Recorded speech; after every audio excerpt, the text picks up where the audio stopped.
Welcome to the Nerd Party. Let the filibustering begin. Welcome to Nerd Party.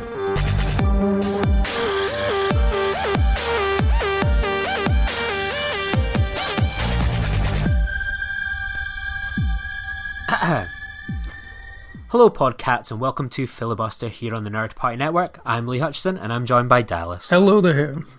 So here we are on episode 102, which seems appropriate to play Room 101. What do you think to that, Dallas? I think it'd be a great idea if only we'd come up with it an episode earlier. I know, exactly. It's one of those ones that went to a Babylon 5 discussion instead, so we missed the boat on that one, but this is like 101, but better. But before I kind of dive into the topic, even though it's been like a week and a half since like the last episode dropped, it's actually been like a few weeks since we've actually recorded, and we've had a bit of a kind of geeky adventures each in that period of time. We were both in London separately doing separate London geeky things. So Dallas, do you want to tell people if they've not had a chance to read your blog, what you were up to in London and what was so kind of special about it? Well, I was down to with my wife to see the All Points East Festival, which had Nick Cave headlining, and the geeky point for that for me was when Kylie Minogue came on to sing Where the Wild Roses Grow. But while we were down there, we also managed to get tickets to Secret Cinema. That was Secret Cinema Presents Blade Runner. Now, for anyone who doesn't know what Secret Cinema is, it's a sort of immersive, interactive, theatrical experience based around a movie. Years ago when they started, Secret Cinema was exactly that, in that you booked a ticket and you didn't know what film you were going to see. About 3 or 4 years ago, they did Back to the Future, and clearly the rights to Back to the Future must have cost so much that they had to guarantee a certain amount of people buying tickets in order to put it on. So it suddenly became Secret Cinema Presents a film, and then they sort of took over an outdoor park and sort of turned it into Hill Valley, and then screened the film on the side of the town hall and stuff like that. And then since they've done sort of like Star Wars, Moulin Rouge and stuff like that. But this year they were doing Blade Runner, and as I think I've probably mentioned before, Blade Runner is my like all-time favourite film, so I absolutely had to go and see it. And it was I think it is probably the greatest cinematic experience I've ever had. I thought it was just exceptional.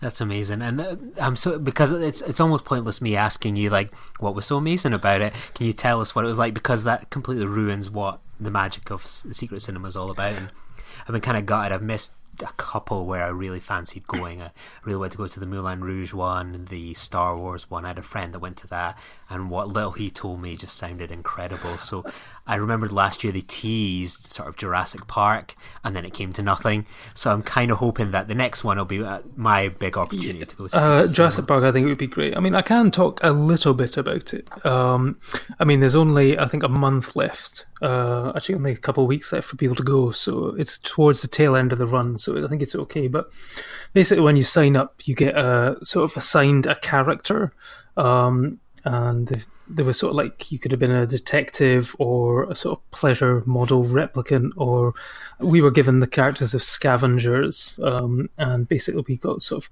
you're supposed to dress up in line with your characters, although I already had a Rick Deckard costume, so I just wore that and pretended I'd scavenged it off a dead Blade Runner. And then you sort of get put into this sort of interactive sort of storyline where the more you sort of interact with the actors, the more you would get out of it. So, I mean, if people are sort of quite reserved and a bit shy, they might be a bit, I don't know what to do. They might not get as much out of it as if you're actually truly committed to sort of hamming it up and going full character on this. And yeah, you sort of get put into a storyline, and this sort of storyline was sort of along the lines of a blackout sort of situation, which is referenced in Blade Runner 2049. So they sort of pulled this sort of storyline into this interactive theatrical experience, and sort of when you go in, the staging is absolutely phenomenal. The attention to detail is amazing. You really do feel like you're in sort of like LA of 2019. You'll see like the Snake Pit Club, you've got the noodle bars and everything, and there's like, even it tells you to bring an umbrella, and you need that because they've actually got an indoor sort of rain set up as well. And I mean, I've been to a couple now. I went to the Star Wars one, and this one was on a whole nother level in terms of like the acting, the performances, the setup, everything was just fantastic. And then even at them, when you actually finally got to sit down and watch the film, the projection and the sound actually quality was very good for, being played in essentially what is a converted warehouse. That just sounds like absolutely incredible. It's I'm so jealous. Like, as soon as I saw like even your photos of you guys going into the event, I was like, oh, I bet that's going to be I wish I could have taken more, incredible. but as along with the Secret Cinema, they basically, confiscate your phone when you go in and you have to pick it up on the way out, or they seal it in a little foil bag so you can't access it because, And it was actually really refreshing actually going into something like that and not having your phone and not being distracted by, I've got to take a photo of that, I've got to take a photo of that. You just sort of enjoy and are completely immersed in the experience. I would highly recommend it to anyone who can get along to it before it finishes, but I'm sure they're going to have something up their sleeves for next year. I mean, they seem to be doing like a big film and then a smaller one. I know they're doing like a Romeo and Juliet, Baz Luhrmann one coming up in August, but I think hopefully next year, I think Jurassic Park would be an amazing one if they could pull it off. But otherwise, I'm sure they'll have something which will be equally as good. So what about yourself? What did you get up to? Absolutely, hopefully. Yeah, well, I was down in London as well, and I suppose it's one of these ones that, with kind of Secret Cinema and the event I went to, like, I suppose being a film fan is always amazing that you can go see these films on, like, the cinema when it comes out, and then you get the chance to perhaps own the DVD or maybe the vinyl one day, but it always feels like you're looking for that little bit extra that you can turn a favourite film of yours or into, like, an experience and something special. I always think it's like when you, like, if you're a fan of a band, you can like the vinyl or the CD, but you want to sort of have that live experience.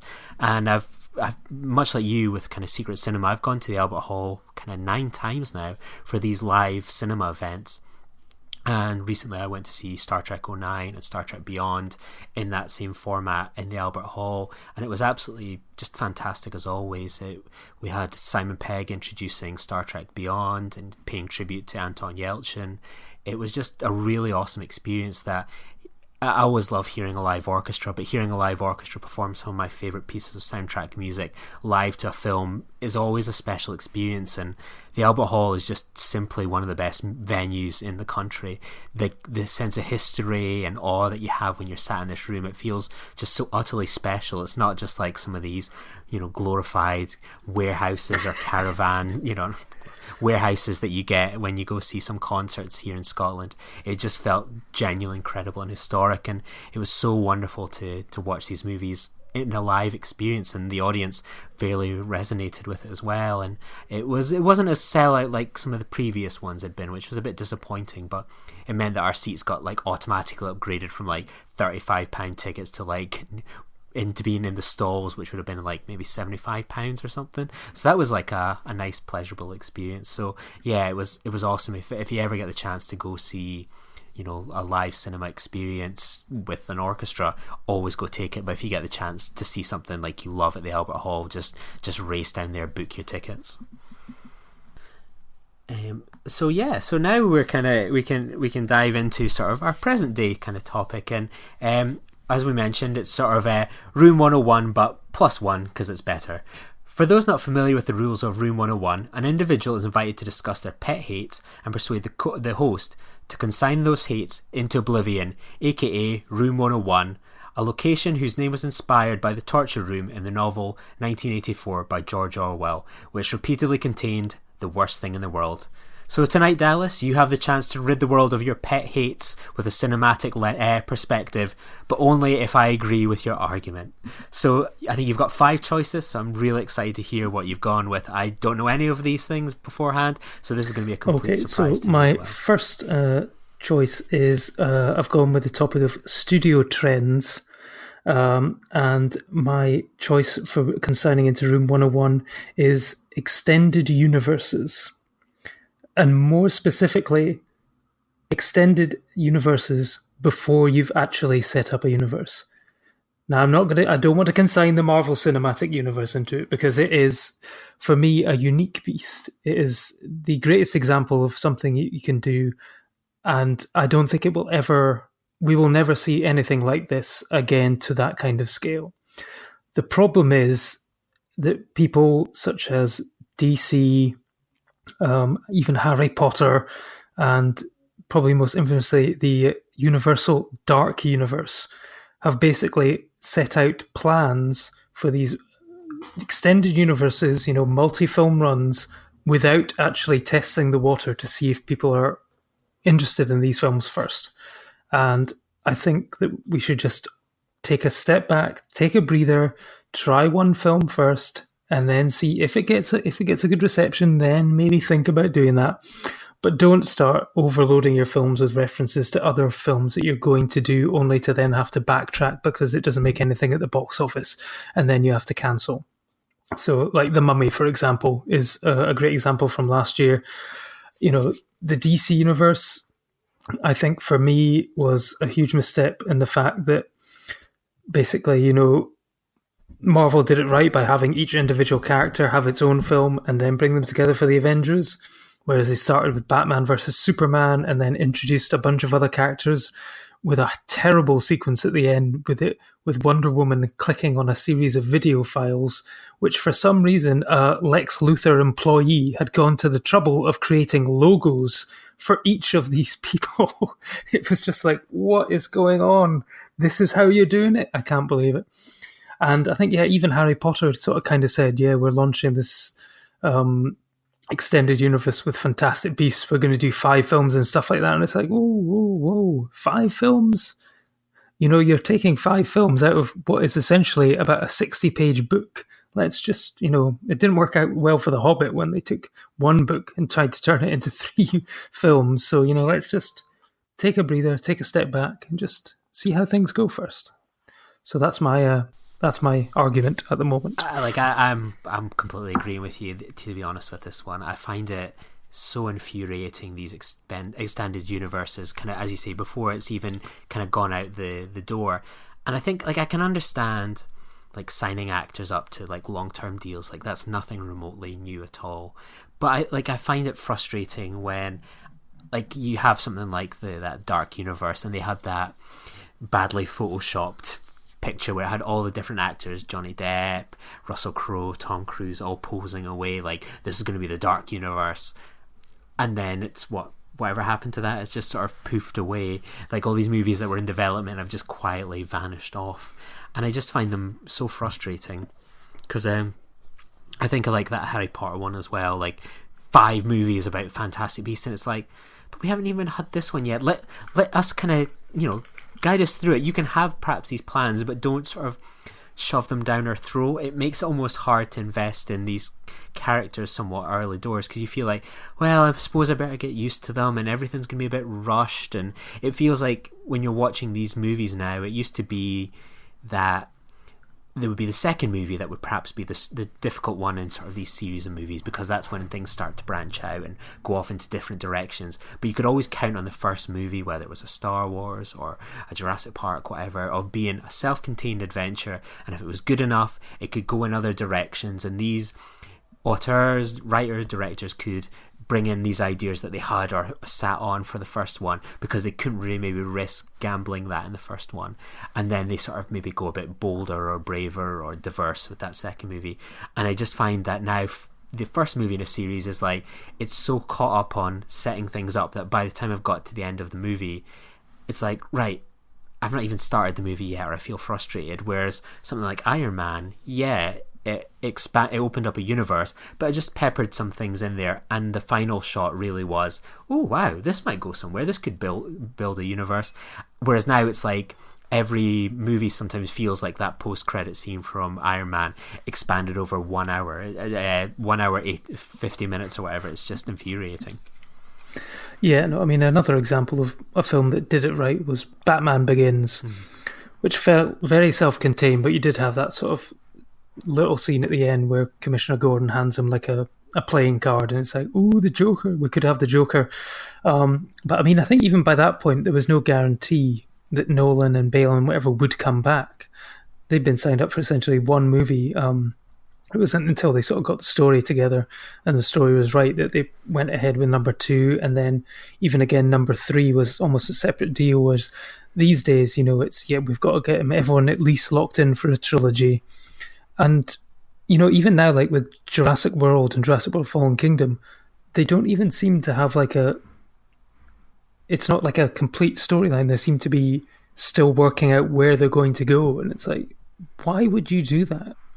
Why? Just because it makes money? I mean, we've seen what happens recently now that, when the studios start to second guess themselves and try to do something new, but then actually then decide to hold back, and then you get a bit of a Solo situation where they think people want something new, but then they actually want something old, and then they sort of take what. Because Solo, I think we could have been a very interesting film if Lord and Miller had done it, if it had been different from what has come before with Star Wars, but it felt very sort of safe and tried and tested, and perhaps that's what wasn't people were wanting. But who knows with Star Wars fans these days? They want something new, they want something old, they've got no idea what they want. It's really weird. Yeah, absolutely.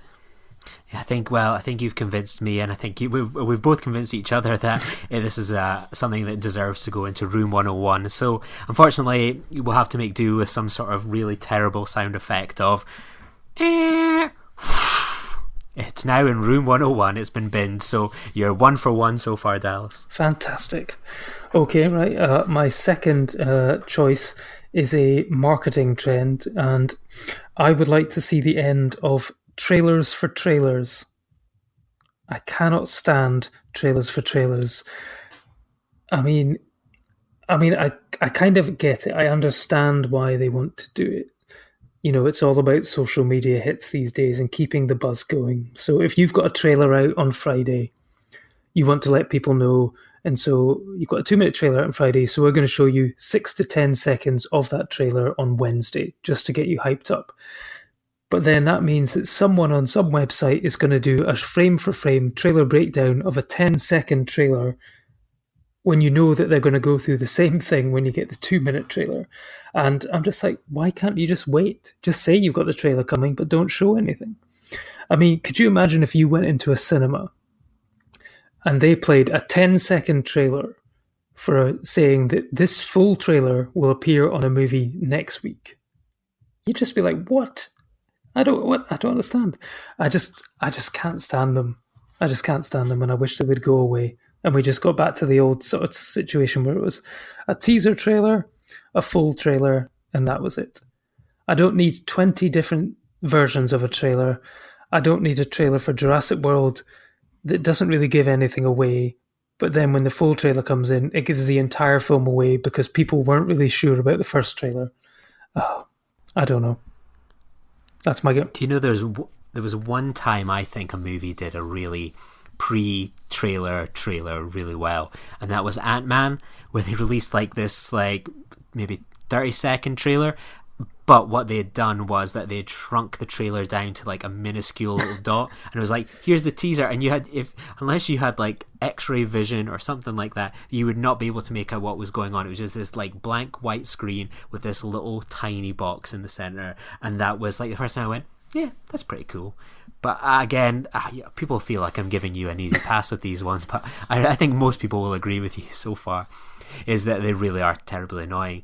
And I think the worst trend is, it's not just the ones that pre-tease, coming in 24 hours, this trailer. It's when you log into YouTube now, oh, here we go, the new trailer for, Jurassic Park or whatever. I know exactly what you're going to say. This 10 seconds of boom, boom, boom, boom, boom, Jurassic Park. And then it starts off with the real trailer. It's what was the point of that? Why? I don't get it. I don't know who that's for. Is it for someone who has so little of attention span that they need that? But then it doesn't make any sense. It makes no narrative sense, that quick flashing, 3 seconds of images. It's what? I don't know. So yeah, I'd prefer to go back to an old, but I understand why. They're under pressure now. There's more movies coming out more than ever, so they need to make sure that everyone's talking about it, and they have to get the hashtag trending and whatever. But I kind of wish we could go back to the good old days.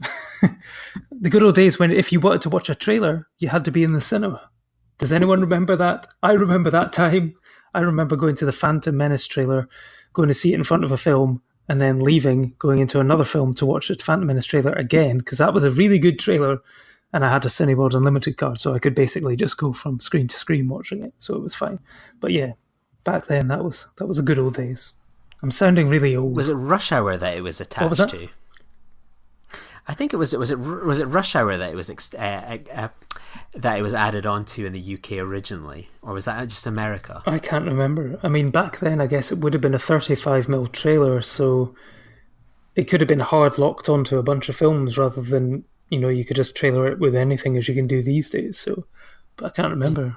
But there might have been a deal about back then about what it actually screened in front of. So.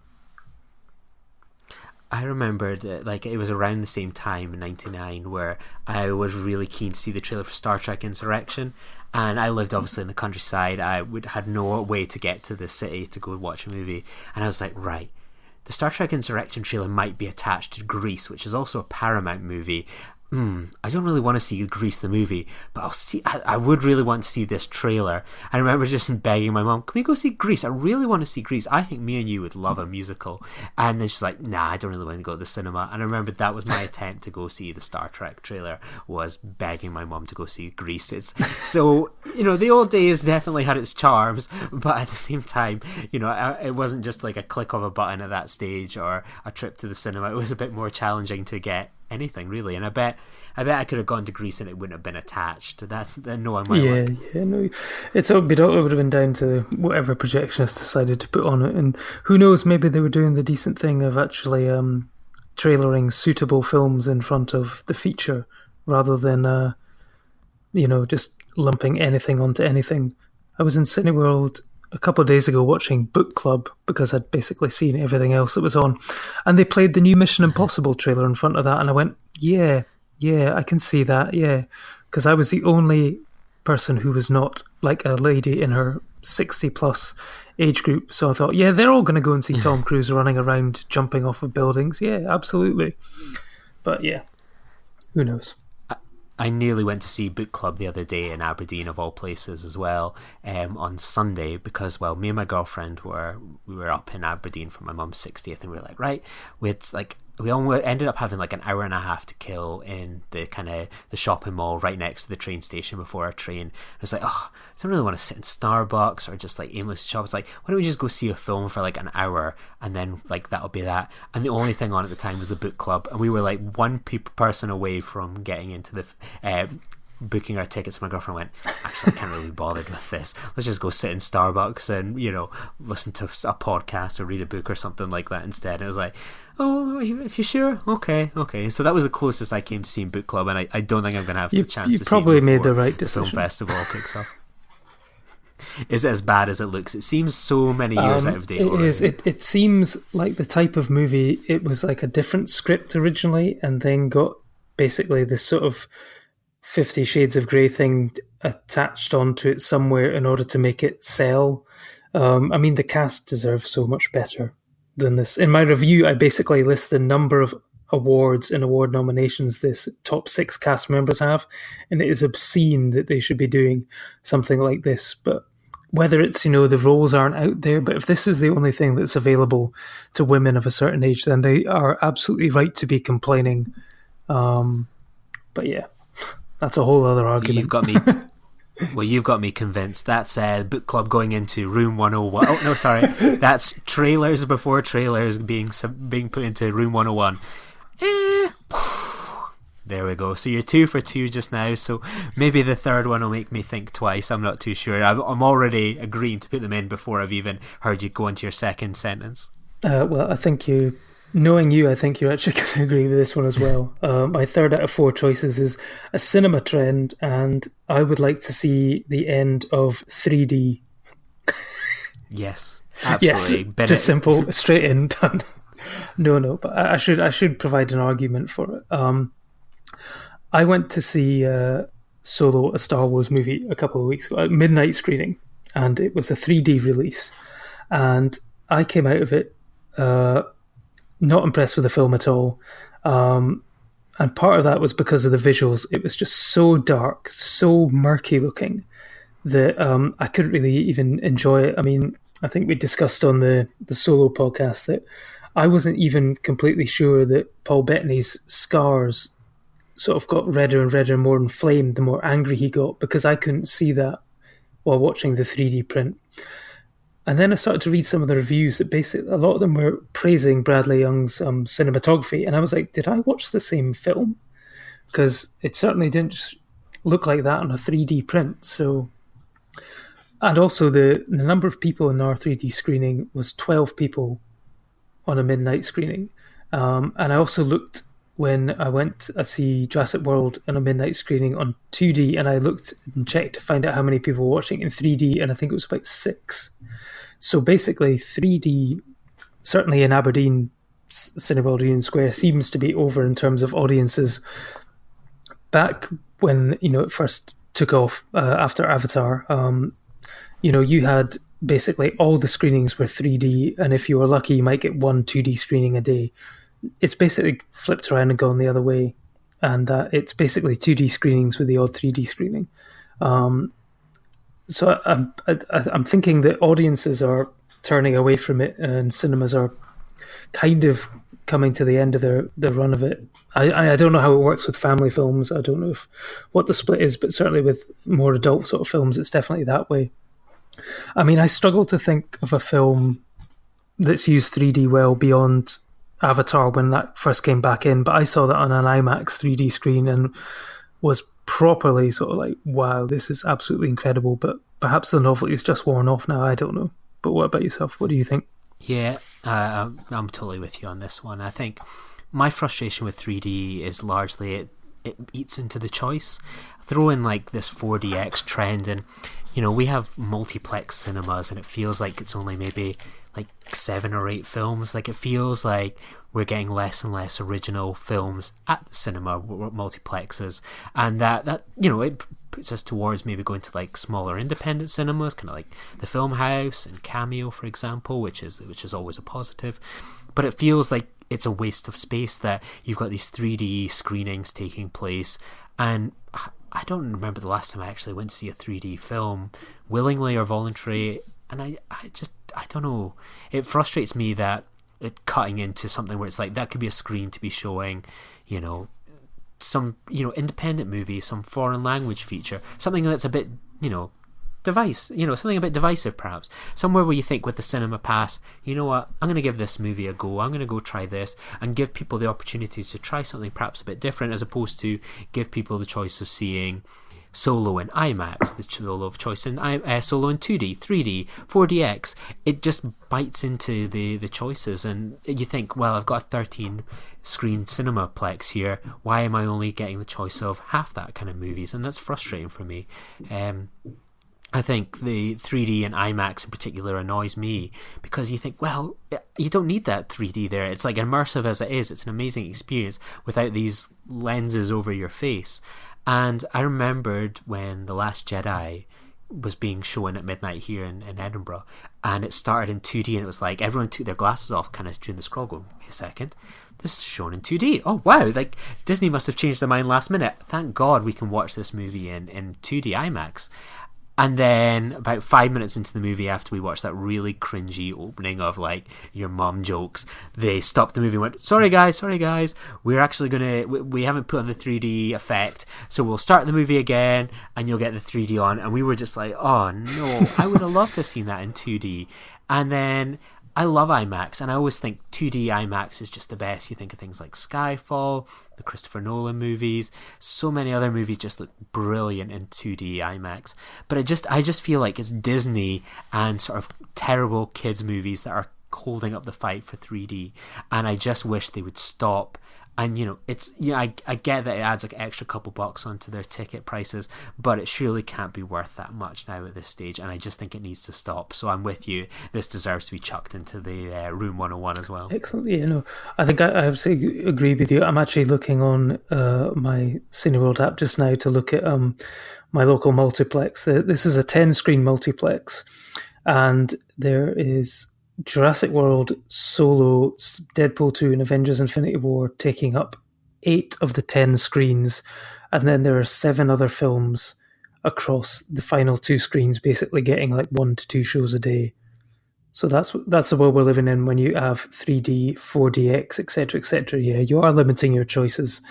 And I'm sure with 4DX films there's contractual, and same with IMAX, will be contractually obligated to put it on for a certain amount of time. So yeah, you do eat into the choice and availability, which is not what it's meant to be with a multiplex. It's meant to be able to see multiple films, not just the same film on multiple screens. So yeah, it's an annoyance, and hopefully something that can change in the future.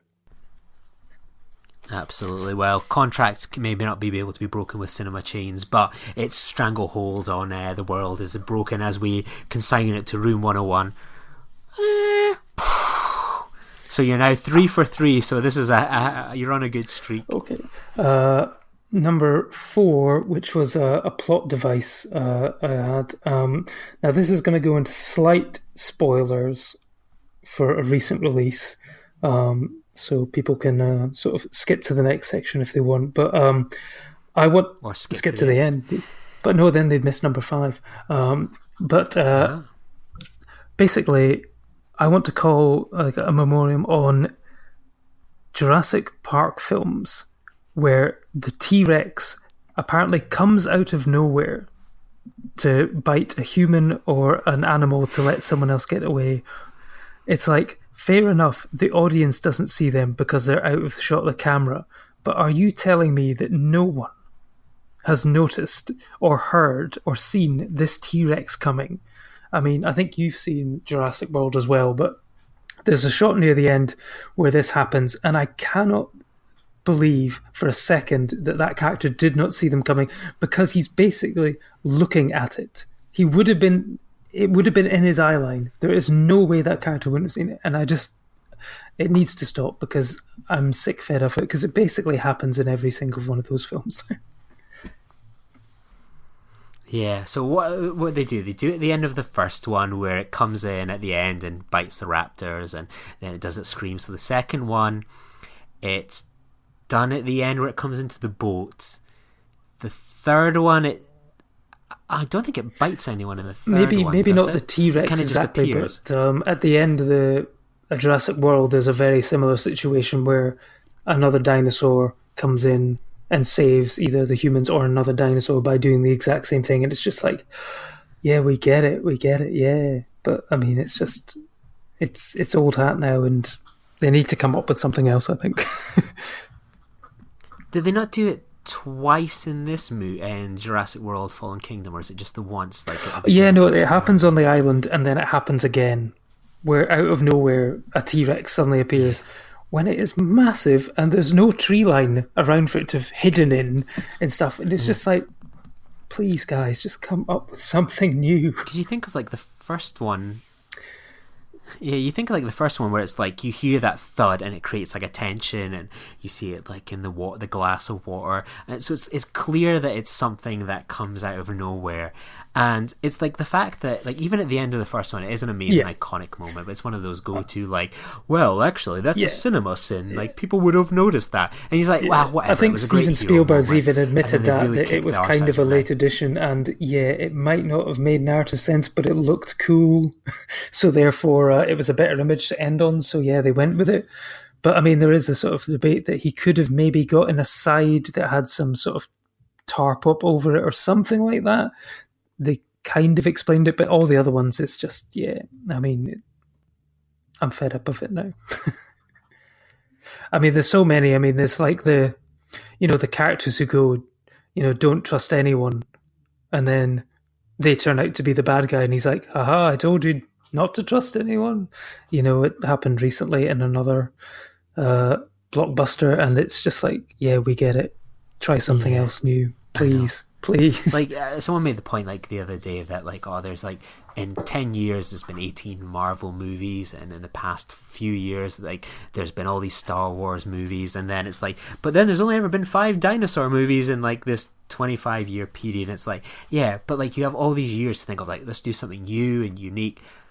Let's just do the dinosaur like coming in, biting someone and being a surprise. It's like, just stop it. You have all this time. You're not rushing these movies out really for the most part. You can stop doing it now. It's like, it's even like this with this one as well. Like you literally see that moment in the trailer as well. I mean, the trailer admittedly spoiled nearly everything about that movie, but it's like, if that's going to be your big action moment of the introduction of that dinosaur again, do something brand new with it. It's like, it almost reminds me of like Kramer's entrance. Yeah, it's funny, that's his thing, but you don't have to do that with a dinosaur, where you basically have it as his entrance and exit is always biting something and letting out a roar, and it's like, oh, here we go again. It needs to stop. Yep, so Colin Trevorrow, I know you're currently writing the script for Jurassic World 3, Escape to Africa, or whatever it's going to be called, but I hope, please just take this on board and do not have a scene where a T-Rex or another dinosaur appears out of shot of the camera without the person hearing it, because they would have heard it. I'm sorry. So yeah, you've got it on this one. That's another one that's going into the bin. So insert terrible sound effect. So you're 4 for 4. You're on a lucky run here. I'm not even pulling punches here. So what's going to be your fifth and final choice to go into Room 101? My fifth and final choice is a certain type of cinematic audience, and I think this will provide a good debate. I would like to put in the toxic fandom of Star Wars fans. Interesting. Not all Star Wars fans, but certain Star Wars fans. I would like to put into Room 101, never to be heard of again, so they can't spew their hate and bile across the internet. Yeah, so that's who I would like to put. Well, that's sorted. There it goes. So, kind of obviously, it's been impossible not to sort of see everything that's been going on, and I just find it so utterly tedious. I almost become frustrated with myself in a way, because I almost think I'm almost tired of the debate, because I can't believe we're still having it all this time on. It's just and I can't get my head around the people that care this much to make drive someone off the internet. I wasn't a fan of The Last Jedi, and Rose as a character was she was nice. They didn't really do anything that I found interesting with her, but she was an interesting character. I'm baffled what kind of goes through people's heads, and I'm so bored of these Last Jedi debates and discussions. Yes, it was a movie that was divisive, but it's move on from it now. It's really, really tiring, and it's boring, and I'm sick of it. Yeah, no, I mean, I'm firmly in the pro Last Jedi camp. So I mean, what the hell are you saying? This is the way, this is the direction it should be going in, and anyone who says otherwise, I will hunt you down. No. I mean, I accept. Yeah, I mean, there's things about Last Jedi that I don't like, such as the Canto Bight sequence. But I really did love. I loved some of the direction that it's going in and stuff about sort of. Yeah, I think that what Star Wars needs to do is, sort of let go of the past and, try and forge a new future with new storylines, because they can't use the same actors and characters forever. They need, if they want to keep it going, maybe they shouldn't. But beyond episode 9, but if they do want to keep it going, then they do need to come up with something new. But I mean, what I don't get is the people sort of harassing Daisy Ridley and Kelly Marie Tran and stuff like that. I mean, I saw the videos on her Instagram and stuff when she, when the film came out, and she was genuinely, utterly joyful about being part of the experience, and it was kind of infectious. It was just great to see someone who was a fan of Star Wars being in Star Wars and loving every minute of it. And I think it's really sad that this has happened, and that she's been forced off social media and stuff because of people who didn't like her character. Guys, she didn't write the character. She was just giving a performance as it was written in the script. Now, I know Rian Johnson has had a lot of heat as well, but I mean, he's managed to basically, deal with it with a lot of grace and a lot of humility, and just, let things go, or gets into, positive, proactive debates about those, which is great. But there's no need to take it out on the actors and stuff like that. They're just doing a job. I mean, they've done it. I mean, it's not a new thing. They've done it apparently with Jake Lloyd, who was Anakin in the prequels, and sort of Jar Jar Best. I think it was Ahmed Best as well. Gotten a lot of slack. I mean, I've slagged off Jar Jar Binks many, many times, but I mean, do you remember the scene in, what was it? Is it Jay and Silent Bob Strike Back, where Jay and Silent Bob print out all the negative comments from the internet message boards and go around to people's houses and sort of beat them up for saying it? I mean, these people, I would love to see if they have the balls to actually say any of the stuff that they said to a person's face. I don't think they would. No, I wouldn't think so either. And I find that it almost becomes like the debate becomes like as we were saying there, like I wasn't a particular fan of Last Jedi, but like my issues were with some of like the humor and the tone and hashtag not our Star Wars. Yeah. Like not my Star Wars. Like, I'm not the biggest Star Wars fan on the planet, but things like that kind of bugged me. But I was like, yeah, I'm all in for this Luke Skywalker stuff. Yeah, kill the past. Yeah, spot on. Oh, bash on. Yeah, good with me. And it's like, it almost feels like it almost ruins the thing of like having a discussion about like movies sometimes. Like me and you could probably have a debate about like The Last Jedi, and I couldn't even imagine saying, well, let's criticize the actors and that performance was terrible, or I didn't like her or blame her. It's like we would just debate the movie and the characters and perhaps some of the writing, but you wouldn't actually get personal about the people involved.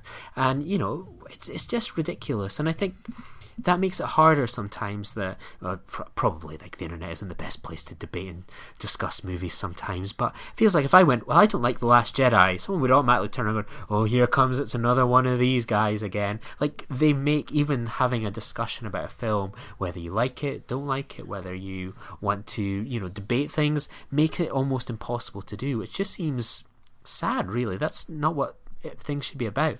And I couldn't ever imagine criticizing an actor. I you know, I could say, well, I didn't like their performance, but never going personal or atting them, or, you know, I've seen sometimes some people have written a review for a film and it's like, I'm going to copy in the director and I'm going to copy in the stars, and they're going to, and like almost completely unintentionally, they're going to read something possibly where it's like, oh, they don't like our movie. It's like, I don't see how that's any good at all. Yeah, no, I mean, yeah, I think it's the sort of impersonal sort of nature. I mean, yeah, you see these people sort of saying they hate things and whatever, but it's when you might try and engage them in a discussion about why they don't like it and stuff like that, they don't really come up with a structured reason as to why they just go, oh, it was rubbish, I hate it, blah blah blah, I'm gonna, you know, these people are responsible for killing my childhood and all this sort of nonsense and whatever. It's like, I mean, yeah, you'll know, I mean, we've on the sort of message group that we've got, I mean, I've used this liberal arts quote many times, which is, you know, you think it's cool to hate on things. It's not, it's just sad. You know, shout about the things that you love, keep quiet about the things that you hate. You know, that's what you should be doing. You should be, so what, you didn't like The Last Jedi? Well, talk about another film that you did like, find something that you like. Don't get hung up on a film which, you know, no one's making you watch these films. You can find other things to watch, you know, and these people who think that they, you know, this, you know, release the Snyder cut of Justice League, like it's going to make any difference. You know, you might find out it might be even worse than the Joss Whedon cut. You don't know that.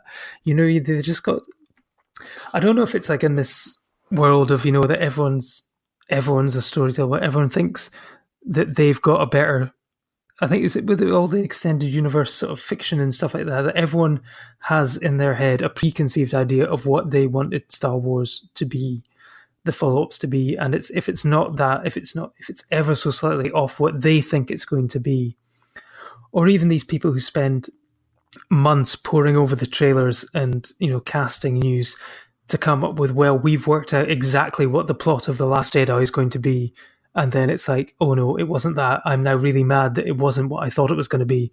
You know, it's, I mean, I don't know about you, but I mean, I try to avoid sort of trailers and reading about films when we get sort of like 1 month, 2 month out, especially with the big movies. I don't want anything to be spoiled. So, I mean, of course, that is incredibly difficult when you're on sort of social media for a couple of hours every day.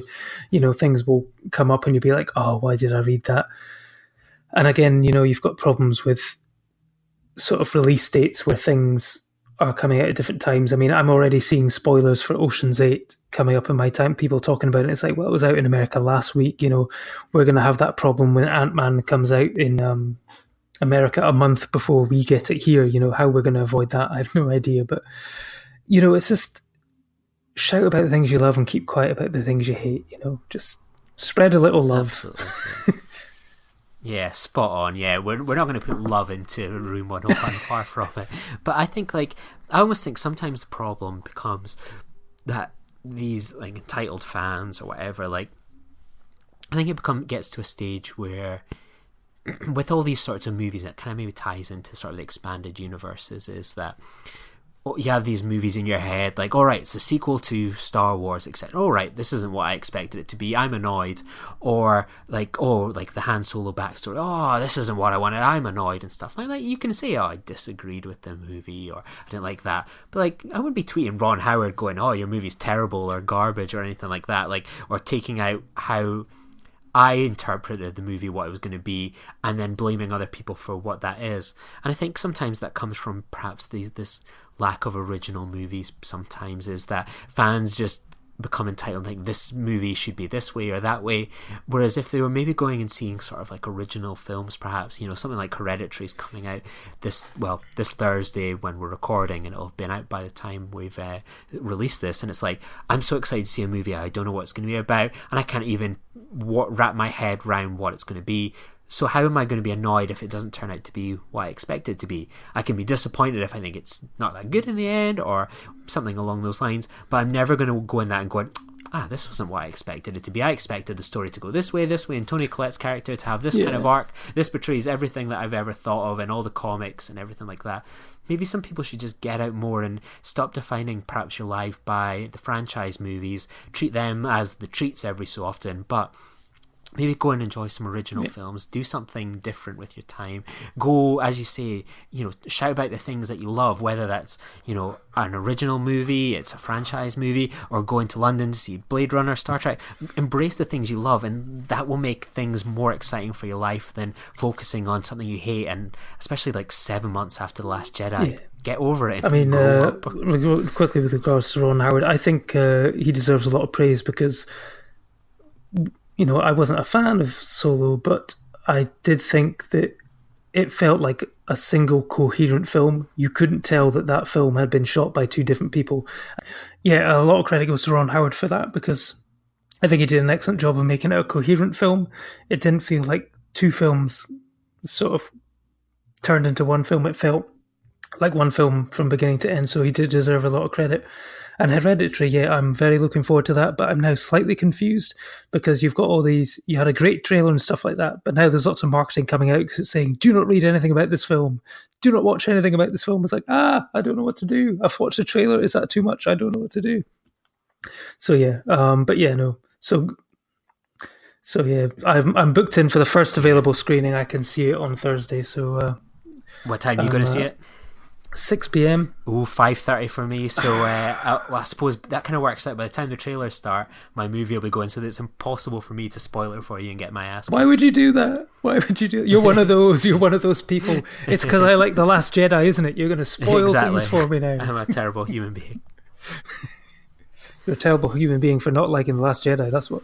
Yeah, well, you know, to get back in your good books, I will give you 5 for 5 and throw this toxic fandom into the bin and stuff like that. Back of the net. Exactly, yes. Jurassic well done, Park. Mr. Partridge. So for the last time, there you go, 5 for 5. So well done. I think that must be a world record. I think even in the Room 101 on BBC, something always survived. Yeah. So we'll have to do this again sometime, and then you can. I'll be the judge, and you can plead your case to see if we throw in. Although, of course, it does go against our just impassioned plea there for the last couple of minutes of love. Shout about what you hate, and no, shout about what you love, and not about what you hate. So, at the end of the day, people that like trailers before trailers aren't human beings and aren't evil people. So their opinion, if they think we're being negative, is to be rightly ignored. The DC fanboys are going to be trolling this podcast as soon as they hear it. Absolutely. So just kind of to wrap up, like, this is our last episode before the film festival kind of kicks off, so we'll have loads of episodes dropping throughout the festival, interviews, reviews, etc., and we'll be releasing quite a few things over the 2-week spell. So how's your excitement levels? This episode drops the day before it kind of officially sort of kicks off for us. How do you feel a week out? My anticipation is building. I'm slowly putting together piece by piece my calendar for the day, but I think it's 8 days, I should be able to fit in around between 20 and 30 films, I think, including Jaws with a live orchestra score. So I'm looking forward to it an immense amount. What about yourself? What are you looking forward to the most? Yeah, I'm excited. At this stage, like I've got my schedule all written up. I'm going to see this film, but now I'm in the stage of organising interviews and schedules. So it's one of those ones when I, get, oh right, we want you to come interview this person. It's like, oh, I'm so excited. Right, I need to try and fit in their film. So sometimes I have to substitute something I maybe want to see just a little bit more for something that someone is giving up their time for. So it's a real balancing act. So I'm going to try and see as many movies as possible. And at this stage, I'm just excited about just kind of putting it all together. We've already recorded one interview at this stage, so that's kind of embargoed. And then there's kind of a few that are getting organised in the inbox at the moment. So hopefully we'll have a lot of exciting things to bring you over the next few weeks, and it certainly promises to be an exciting festival. Indeed, I think between the two of us we should be able to cover most of the big hitters at the festival. Absolutely. So if kind of people are wanting to follow you at the festival, congratulate you on your 5 out of 5 achievement, where can people kind of find you on the internet and read your reviews of things like Blade Runner and such like? Well, my blog is championshipcelluloid.blogspot.com, and if you want to come at me, bro, on Twitter and take me down over my views over DC or Star Wars or whatever, then you can find me at champcelluloid. And what about yourself, Lee? Yeah, and we'll be sure to kind of share your blog and all your different reviews of the film festival on the Nerd Party Twitter page at Join Nerd Party as well. So if you can't find Dallas, you be sure to follow our page and we'll share those things too. And you can find me on Twitter at Lee_Nostromo, so you can keep up to date with my festival antics there. And if you want to kick my butt for not liking The Last Jedi or wanting to invite me into your bro squad, you can find me on there as well. So thank you very much for joining us today. It's been a real pleasure, and Dallas, I hopefully you'll be a happier man now knowing that all your pet hates of films have been banished to hell, and they're now the worst thing in the world. Thank you very much for joining us, everyone. Goodbye. Join the revolution. Join the Nerd Party. Welcome to Nerd Party.